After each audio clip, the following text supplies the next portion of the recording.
तो गेजन success point में आपका स्वागत है। आज हम करेंगे 11th बिजनेस स्टडी का चैप्टर 8। आज हमारा चैप्टर का नाम है कंपनी ऑर्गेनाइजेशन। आज हमारा इसका फर्स्ट लेक्चर है। आज का हमारा टॉपिक होगा meaning, definition and characteristics of company. यानी कि आज हम कंपनी का मीनिंग, अर्थ क्या होता है, इसकी परिभाषा और इसकी विशेषताएं क्या होती है, आज इसके बारे में स्टार्ट करेंगे। तो देखो, कंपनी जो ऑर्गेनाइजेशन होता है वो होता क्या है। तो देखो, हमने अभी तक स्टार्टिंग में हमने कौन सा पढ़ा था, सोल ट्रेड के बारे में पढ़ा था आपने। उसके बाद आपने पार्टनरशिप के बारे में पढ़ा और अब हम पढ़ रहे हैं कंपनी का फॉर्मेट पढ़ रहे हैं। तो मैं थोड़ा थोड़ा इस कंपनी को समझाने से पहले आपको थोड़ा सा कंपनी के बारे में बता देती हूँ कि कंपनी होती क्या है। मान लेते हैं कि कोई एक बिजनेस है, ठीक है, कोई एक बिजनेस ले लो किसी भी टाइप का। मान लेते हैं हमारी कौन सी है, कंपनी का कर रही है, तो ये है हमारी एक्स लिमिटेड कंपनी है। देखो, इस कंपनी में पूंजी कौन लगाता है। मान लेते हैं कोई बंदा है ए हो गया एक व्यक्ति, ये ए हो गया, बी, सी, कितने भी हो सकते हैं ऐसे, और सी, ये पर्सन हो गए। ये क्या करते हैं, पूंजी लगाते हैं। अब मानते हैं ये सारे क्या करेंगे, इसके अंदर कैपिटल लगाएंगे। क्या लगाएंगे, कैपिटल लगाएंगे। अब देखो, इनके बारे में इससे और इसके साथ हम मैच करके देखते हैं। मान लेते हैं जब कोई एक बंदा इसमें कैपिटल लगाता है तो वो क्या कहलाएगा, सोल ट्रेड। जब ये दो या तीनों मिलकर कैपिटल इसके अंदर लगाते हैं तो आपका क्या कहलाएगा, पार्टनरशिप। पर कंपनी कब कहलाएगा, कंपनी के बारे में कुछ कंडीशन रखी हुई है कंपनी अधिनियम 1956 के अनुसार। तो इसमें कुछ मेंबर्स की कंडीशन है, और कंडीशन क्या है, मेंबर कितने होने चाहिए। यानी कि इसके मेंबर, ये कंपनी दो टाइप की होती है। एक तो होती है पब्लिक कंपनी, ठीक है, और एक होती है प्राइवेट। तो दोनों के मेंबर की कंडीशन होती है। तो हम सबसे पहले करते हैं मिनिमम की और फिर करते हैं मैक्सिमम। तो देखो, पब्लिक कंपनी में मिनिमम कितने होने चाहिए, 7, और मैक्सिमम तो कितने भी हो सकते हैं, इन्फिनिट, ठीक है। प्राइवेट कंपनी में मिनिमम 2 होने चाहिए और मैक्सिमम कितने होने चाहिए, 50। तो देखो, इस बिजनेस में पर्सन जो नंबर ऑफ मेंबर्स होते हैं या नंबर ऑफ ओनर्स होते हैं उससे आपको पता चल गया होगा। इसके अंदर तो सोल ट्रेड में 1 होता है, पार्टनरशिप में मैक्सिमम कितने जा सकते हैं, 20 तक, आप जर्नल बिजनेस कर रहे हो तो। पर कंपनी में कंडीशन देखी तो क्या हुआ, मिनिमम 7 पब्लिक में और मैक्सिमम कितने भी हो सकते हैं, पब्लिक में 2 मिनिमम और मैक्सिमम 50। अब मान लेते हैं कि इन 3 व्यक्तियों ने मिलकर क्या की है, कोई कंपनी स्टार्ट की है। हम ये ले रहे हैं, ये कौन सी कंपनी है, हम मान के चल रहे हैं कि ये पब्लिक लिमिटेड कंपनी है। कौन सी कंपनी है, पब्लिक लिमिटेड कंपनी है। इन तीनों ने कैपिटल लगाई है। तो इन तीनों ने कैपिटल लगाई है, तो अब जो कैपिटल है वो ये अलग अलग लगाएंगे। देखो, ए जो है, ए ने कितने लगाए हैं, 1 लाख रुपए, 1 लाख रुपए लगा दिए। इसने लगा दिए 1.5 लाख रुपए और इसने लगाए हैं 2 लाख रुपए, ठीक है। इस तरह से कैपिटल लगा दी। अब जो है कंपनी के अंदर, यहां तो सोल ट्रेड में पढ़ा जाता था ना कि ए ने 1 लाख, बी ने 2 लाख लगाए, 1.5 लाख लगाए, सी ने इतने रुपए लगाए। पार्टनरशिप में भी ऐसे और सोल ट्रेड में भी इस तरह से पढ़ा जाता। पर कंपनी में इस तरह नहीं पढ़ा जाएगा कि ए ने 1 लाख, बी ने 1.5 लाख और सी ने 2.5 लाख रुपए कैपिटल लगा रखी है।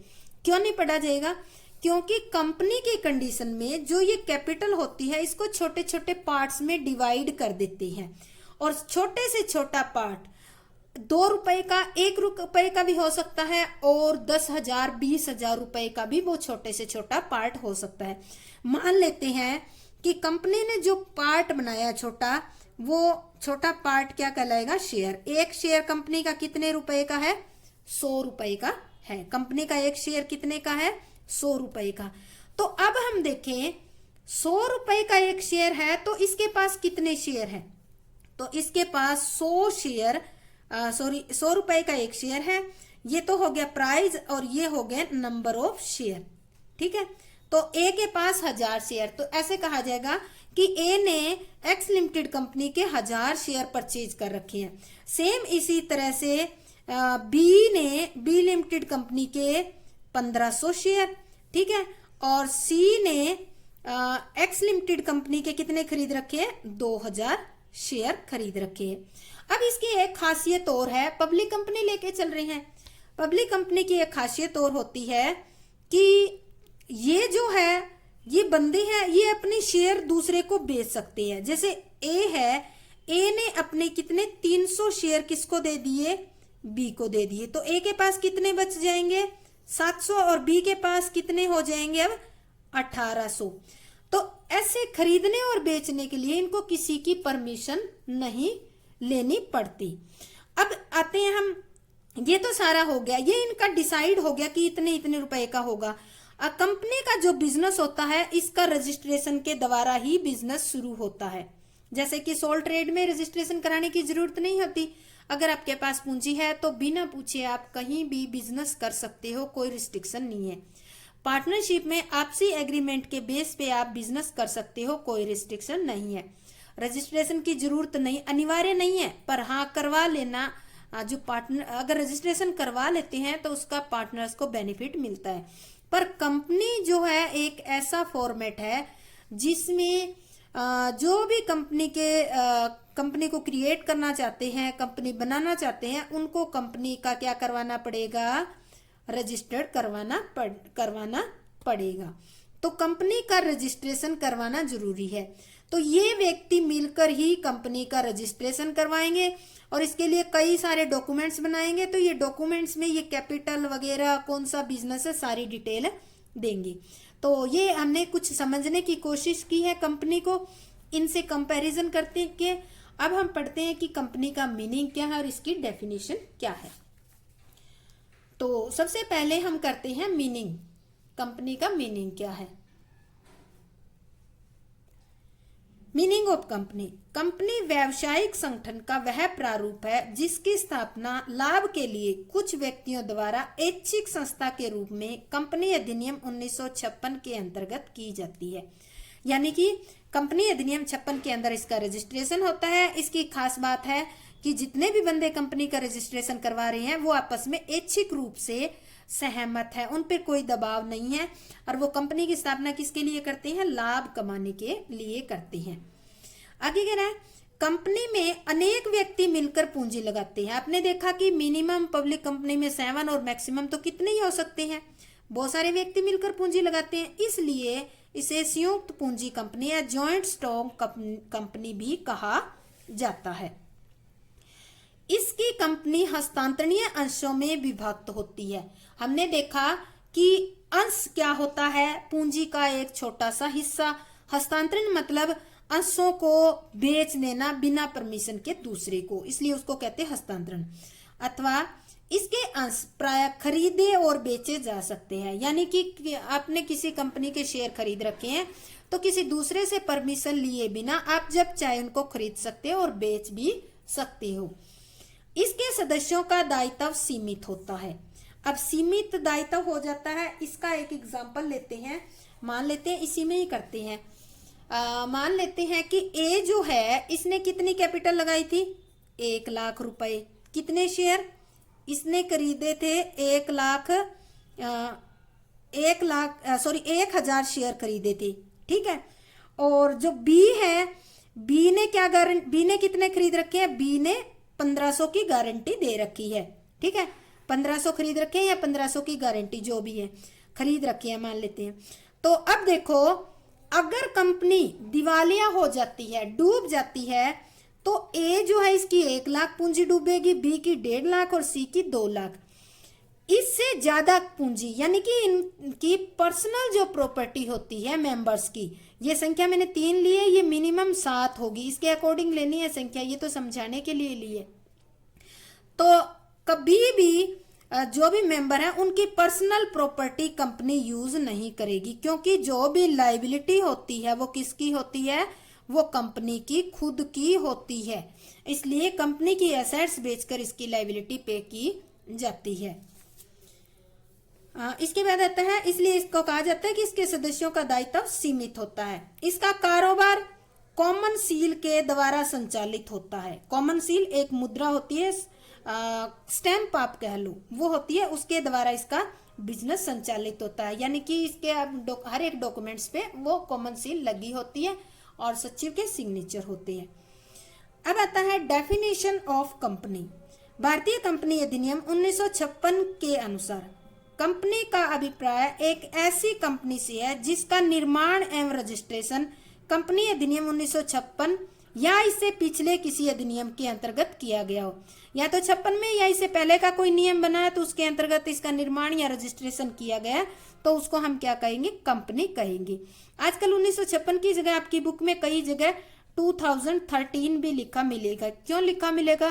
क्योंकि 2013 में कुछ अमेंडमेंट हुई है, कुछ सुधार हुए हैं, या कहते हैं संशोधन हुआ है 2013 में, इसलिए ये 2013 भी लिखा मिल सकता है। Definition of company. कंपनी की डेफिनेशन क्या है? भारतीय कंपनी अधिनियम 1956 के अनुसार कंपनी का अभिप्राय एक ऐसी कंपनी से है जिसका निर्माण एवं रजिस्ट्रेशन इस अधिनियम, इस मतलब कंपनी अधिनियम 1956 या पिछले किसी अधिनियम के अंतर्गत किया गया हो। या तो 1956 का कंपनी अधिनियम है उसके अंतर्गत, या इससे पहले कोई कंपनियों का अधिनियम बना है तो उसके अंतर्गत किया गया है, तो उसको हम क्या कहेंगे, कंपनी कहेंगे।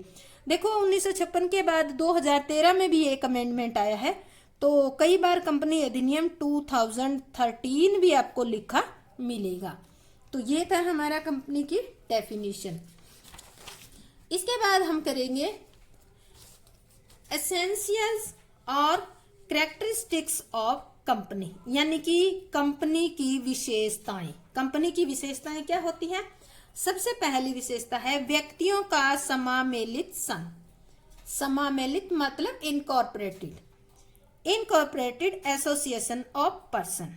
तो कंपनी कुछ व्यक्तियों का पंजीकृत या समामेलित संघ है। इस अधिनियम के अंतर्गत एक अकेला व्यक्ति कंपनी नहीं बना सकता। सार्वजनिक कंपनी में कम से कम 7 तथा निजी कंपनी में कम से कम 2 व्यक्ति मिलकर कंपनी का निर्माण कर सकते हैं। इसका पंजीकरण करवाना अनिवार्य है।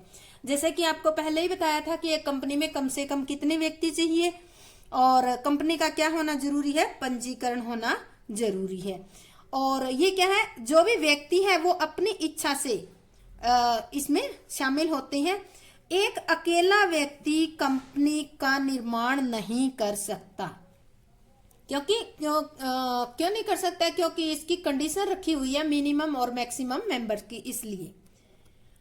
कृत्रिम वैधानिक व्यक्ति, आर्टिफिशियल लीगल पर्सन। देखो यहाँ पे पर्सन व्यक्ति लिखा हुआ है, वैधानिक व्यक्ति, कृत्रिम वैधानिक। कृत्रिम मतलब बनावटी, यानी कि असली आदमी नहीं है, इसका मतलब यही है। कंपनी विधान द्वारा निर्मित एक कृत्रिम व्यक्ति होता है। कंपनी जब रजिस्ट्रेशन बन जाता है तो कंपनी जो है एक पर्सन की तरह ही सारे डीलिंग करती है। इसको कृत्रिम व्यक्ति इसलिए कहा जाता है क्योंकि इसको जन्म देने वाली कोई मां नहीं बल्कि विधान के अंतर्गत होता है। यानी कि इसका जो जन्म होता है कोई मां के द्वारा नहीं होता, बल्कि इसका विधान यानी कि कानून के अंदर इसका जन्म होता है। यानी कि जब रजिस्ट्रेशन होता है तो समझो आपकी कंपनी का जन्म हुआ है। यह एक अदृश्य व्यक्ति है। जो कंपनी नाम का व्यक्ति है ये आर्टिफिशियल है, उसको देख नहीं सकते क्योंकि इसका ना ही तो कोई शरीर होता और ना आत्मा होती, यानी दिखेगा तो नहीं, ना इसका शरीर ना आत्मा होती। कंपनी अन्य व्यक्तियों की तरह शारीरिक कार्य तो नहीं करती, परंतु इसको किसी के विरुद्ध वाद प्रस्तुत करने, संपत्ति रखने, संपत्ति प्राप्त करने, बेचने आदि के संबंध में सभी कानूनी अधिकार है। तो इस तरह से यानी कि जब कोई कंपनी रजिस्टर्ड हो जाती है तो कंपनी अपने नाम से संपत्ति खरीद सकती है, बेच सकती है और कोई भी कॉन्ट्रैक्ट कर सकती है। यानी कि एक आर्टिफिशियल पर्सन बन जाती है। जिस तरह से एक व्यक्ति अपने नाम से संपत्ति रखता है, बेचता है, दूसरे पे दावा करता है, दूसरे भी दावे कर सकते हैं, सेम इसी तरह से कंपनी को वो सारे अधिकार मिल जाते हैं, केवल एक बॉडी और सोल नहीं मिलती। सेकंड थर्ड पॉइंट हमारा, सॉरी थर्ड पॉइंट आएगा ये हमारा। थर्ड पॉइंट है पृथक वैधानिक अस्तित्व, सेपरेट लीगल एंटिटी। सेपरेट मतलब किससे अलग है ये। देखो अब कंपनी होगी, जैसे हर बंदा एक दूसरे से अलग होता है ना, सेम कंपनी भी दूसरे पर्सन से अलग होगी। अब ये पर्सन कौन सा है जिससे अलग होगी, तो कंपनी का अस्तित्व अपने सदस्यों से अलग व स्वतंत्र होता है। अब इसके सदस्य कौन से होते हैं, जो इसके अंदर पैसा लगाते हैं वो इसके सदस्य होते हैं। कंपनी अपने नाम से संपत्ति रख सकती है, अनुबंध कर सकती है और ये दावा कर सकती है और इस पर भी दावा कर सकते हैं दूसरे। तो यानी कि इसके जो मालिक है, जो अंशधारी है या जो पूंजी लगाने वाले जो स्वामी है, कंपनी उससे अलग होती है। इसीलिए आपने देखा होगा कि हर एक कंपनी के खाते उसके मालिक के खाते से अलग होते हैं, क्योंकि जब ये आर्टिफिशियल पर्सन बन गई है तो इसको सारे अधिकार मिल गए हैं, तो इसके खाते भी अपने नाम से होंगे।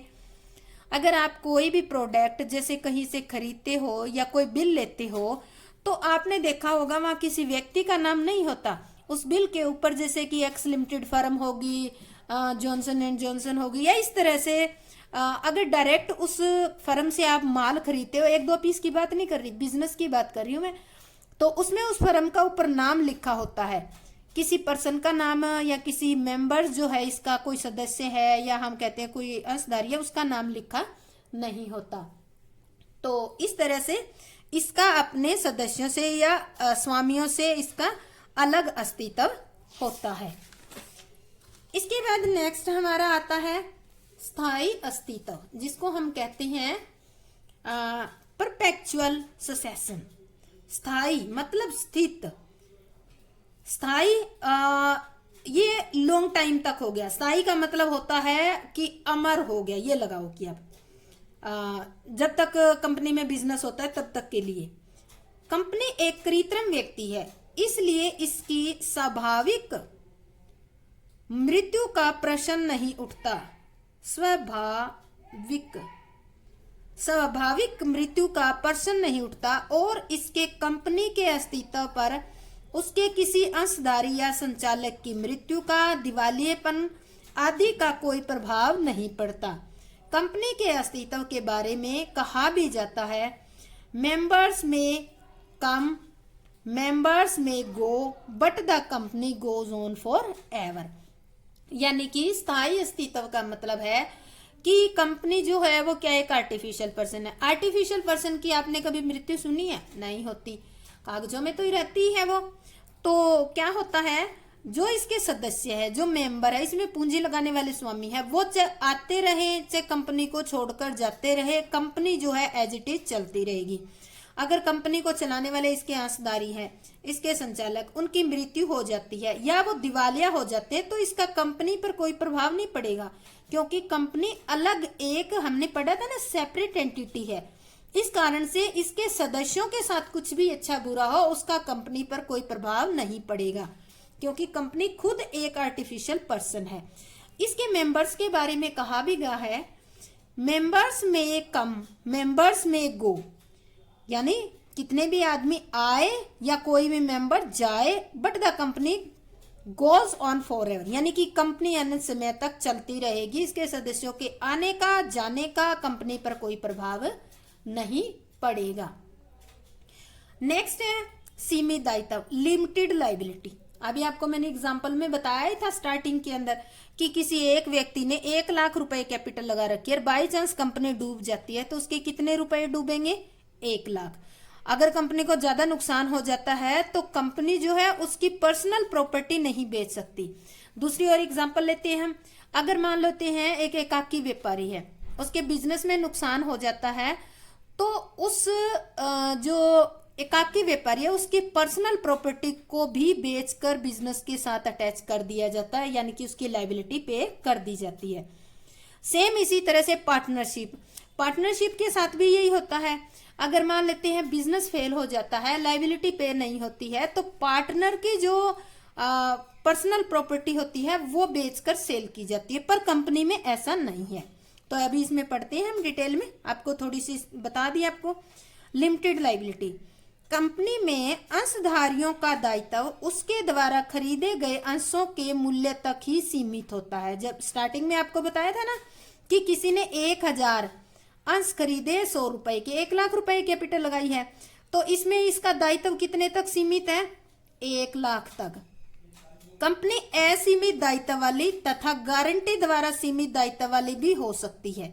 देखो कंपनी असीमित दायित्व वाली तो वो होगी कि 1 लाख रुपए कैपिटल लगाई है तो 1 लाख तक ही आपकी, यानी कि असीमित में तो क्या होगा, आपने कह दिया कि अगर कंपनी को कोई नुकसान होगा तो कंपनी का नुकसान मैं भरूंगा, तब वो असीमित वाली होती है। पर अदरवाइज क्या होती है, हम इसको सीमित वाली ही करते, इसको ये काट देती हैं। कंपनी सीमित दायित्व वाली तथा गारंटी द्वारा सीमित। गारंटी द्वारा सीमित क्या होता है, मान लेते हैं कि कंपनी फेल हो रही है तो किसी एक पर्सन ने गारंटी दी है कि मैं कंपनी अगर 5 लाख रुपए तक पे कर दूंगा या उसके शेयर खरीद लूंगा। या फिर क्या होता है, कई बार क्या होता है, कोई एक पर्सन है, ठीक है, इसने जो एक बिजनेस है, हम मान लेते हैं एक कंपनी है, इससे इसने कितने रुपए के शेयर खरीद रखे हैं, इसने इसको खरीदने हैं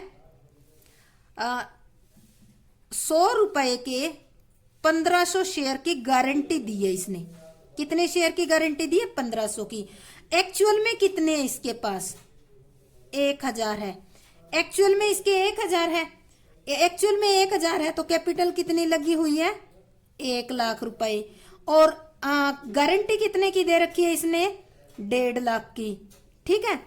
अगर बाई चांस ये कंपनी क्या हो जाती है, एक्स लिमिटेड कंपनी जो है फेल हो जाती है, तो इस टाइम इसके क्रेडिटर को पे करने के लिए इस बंदे से 50,000 रुपए और मंगवाए जाएंगे। इसको कहते हैं गारंटी, क्योंकि इसने जो है, ये ए जो है, इसने गारंटी दे रखी है कि मैं इतने शेयर खरीद लूंगा, चाहे कंपनी बचे चाहे कंपनी फेल हो। तो इस कारण से इसको कहते हैं गारंटी द्वारा सीमित। तो आता है गारंटी द्वारा सीमित दायित्व वाली भी हो सकती है। कंपनी के दायित्व बहुत बढ़ जाने या हानि होने की दशा में वह अपने सदस्यों से केवल अपने अंशों पर बकाया राशि की मांग कर सकती है।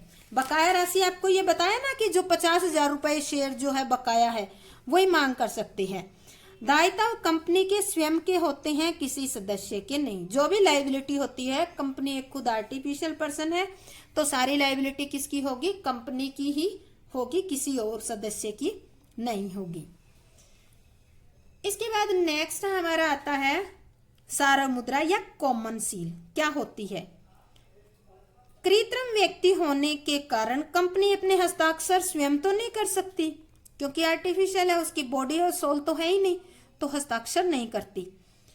कंपनी को अधिनियम द्वारा हस्ताक्षरों के स्थान पर कॉमन सील का प्रयोग करने का अधिकार दिया गया है। अब कंपनी जो है अपने हस्ताक्षर नहीं कर सकती, पर उसकी जगह कुछ तो होना चाहिए, तो कंपनी अधिनियम ने कंपनी के लिए क्या दे दी? एक कॉमन सील। कॉमन सील क्या होती है? कॉमन सील एक विशेष प्रकार की मोहर यानी कि एक स्टैंप होती है, जिस पर कंपनी का नाम लिखा होता है, अंकित होता है, जो कंपनी के सचिव के पास होती है। किसके पास होती है? कंपनी सचिव के पास। कंपनी के जिस प्रलेख पर मोहर और 2 संचालकों के हस्ताक्षर होते हैं, वह कंपनी का प्रलेख बन जाता है, यानी कि कानूनी प्रलेख बन जाता है। अगर मान लेते हो कोई कंपनी का डॉक्यूमेंट्स है, उसके ऊपर मोहर लगी हुई है और 2 इन संचालकों के साइन नहीं है, तो वो डॉक्यूमेंट्स वैलिड नहीं माना जाएगा। अगर 2 संचालकों के साइन है, मोहर नहीं है, तो भी इनवैलिड। तो एक साथ वैलिड होने के लिए क्या होना चाहिए? मोहर भी होनी चाहिए और 2 संचालकों के साइन भी होने जरूरी है। तो ये थी हमारी कॉमन सील के बारे में। नेक्स्ट हमारा आता है अंशों की हस्तांतरणीयता। हस्तांतरणीयता क्या होती है? Transfer ability of share. सार्वजनिक कंपनी के अंश स्वतंत्र रूप से ट्रांसफर किए जा सकते हैं। यानी कि कोई ए व्यक्ति है, उसके पास हमने एग्जांपल लिया था 1000 शेयर है, तो वो बिना किसी से पूछे अपने शेयर को दूसरे व्यक्ति को जब चाहे बेच सकता है। ये बेचने को ही हम वो कहते हैं ट्रांसफरेबिलिटी। इनके क्रय विक्रय पर कोई प्रतिबंध नहीं है, यानी कि किसी प्रकार की कोई रोक टोक नहीं है, और न ही अन्य सदस्यों से अनुमति लेने की आवश्यकता। परंतु अगर निजी कंपनी के अपने शेयर खरीद रखे हैं तो उसके अंश आप हस्तांतरित नहीं कर सकते, आपको कंपनी से परमिशन लेनी पड़ेगी।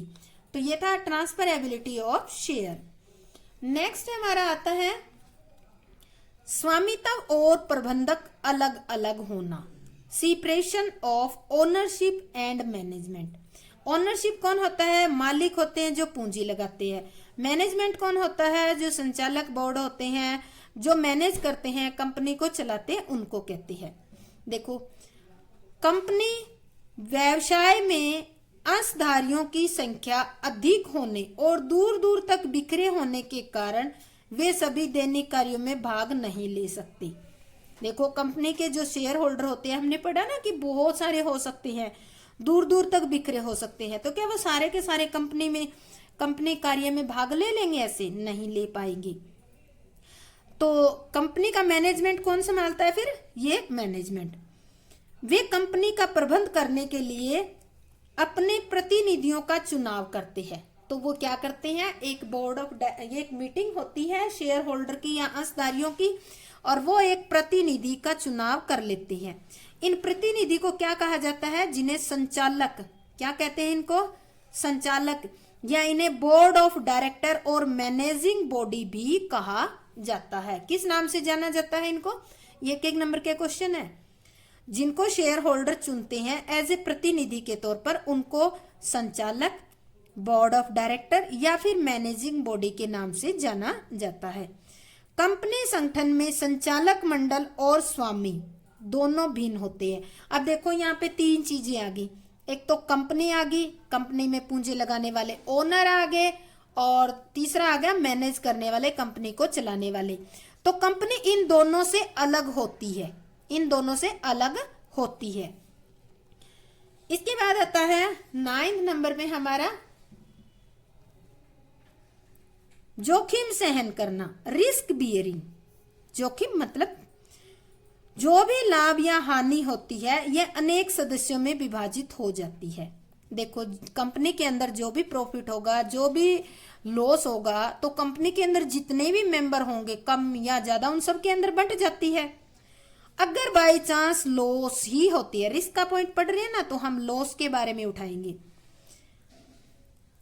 और किसी भी सदस्य को हानि का भार महसूस नहीं होगा। अगर मान लेते हैं हानि हो जाती है तो बहुत सारे लोगों में बिखर जाएगी, तो किसी भी सदस्य को ज्यादा हानि महसूस नहीं होगी।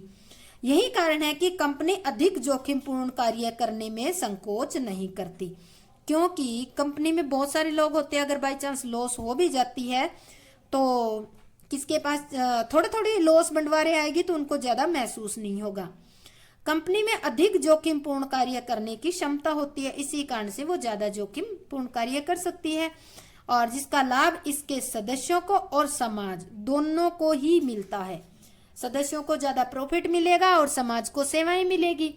तो इस तरह से आज हमने ये कंपनी का मीनिंग, फीचर्स करी हैं। बच्चों, आपको अच्छे ढंग से ये समझ आ गए हैं तो मेरे चैनल को लाइक, शेयर और सब्सक्राइब जरूर करें। और जय हिंद, जय भारत।